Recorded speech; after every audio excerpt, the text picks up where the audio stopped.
Oomishtoota soddomman darbaniif gabaa biyya keessaaf aannanii fi itittuu akkasumas oomishaalee aannaniin wal qabatan qindeessuudhaan kan beekamu dhaabbanni sabbataa agiroo indaastirii guyyaa har'aa jechuunis amajjii 4 bara 2016 irraa eegalee jijjiirraa saxaxaa fi halluu taasisuu beeksiseera. Dhaabbanni sabbataa agiroo indaastirii oomishaalee isaa aannaniin wal qabataniin keessatti aannan maamaan baay'ee kan beekamu yoo ta'u jijjiirraa saxaxaa fi halluu taasisuu isaa ilaalchisee miidiyaaleef ibsa kenneera.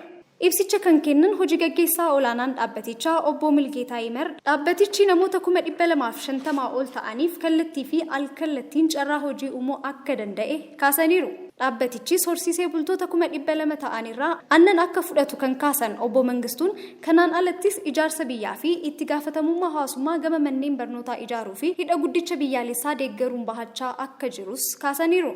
Oomishaalee aannanii fi aannaniin wal qabatan qindeessanii gabaaf dhiyeessuun alattis piroojektota biroo lamarratti bal'inaan hojjechaa akka jiru kan kaasan hojii gaggeessaan kun sanyiiwwan loon aannanii fooyya'aa ta'an diqaalessuun waggaatti horsiisee bulaa 2,000 ta'uuf loon aannan fooyya'aa biraan ga'uuf hojjechaa akka jiranis kaasaniiru.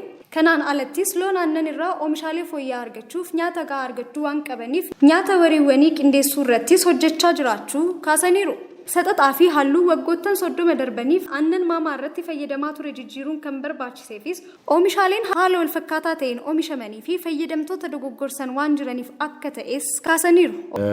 Sabbataa agiroo industiriin yookaan maqaa daldala Mahammatiin beekamu kun kana dura biraandiiwwan adda addaatiin ni beekama.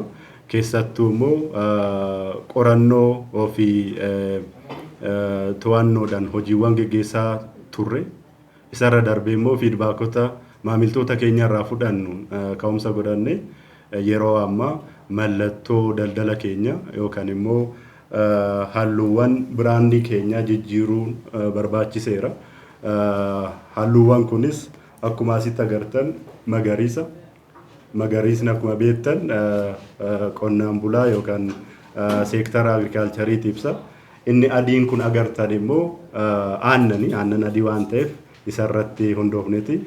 Cuquliisni kun mallattuma sabbataa agiroo industiriiti akkuma biraandii isaa asitti agartan. Kanaaf halluuwwan kanaan keessattuu mallattoo daldala keenya eegurraa kan ka'e maamiltoota keenyaaf iftuummaadhaan oomisha keenya dhiyeessuurraan kan ka'e jijjiiruun barbaachiseera. Kanarratti dabalatee yeroo ammaa akka oomishtoota aannanii fi bu'aa aannaniitti dhaabbanni keenya sabbataa agiroo industiriin Instituutii biyyoolessa istaandaardii biyyoolessaan mallattoon kun akka fayyadamnu nu kenname isas poochi keenya irratti goone itti deemaa jirra waan ta'eef kana hubachuudhaan maamiltoonni keenyas uummannis Guyyaa har'aa jechuunis amajjii 4 bara 2016 irraa eegalees halluu cuquliisa adii magariisa kan qabaatu ta'us ifa godhaniiru. Amajjii 4 irraa jalqabee bara 2016 jalqabee mallattoon keenya kana ta'uu hubatanii oomishni keenya gabaa irratti bittinna'an kanaan akka deeman ibsuu barbaanna.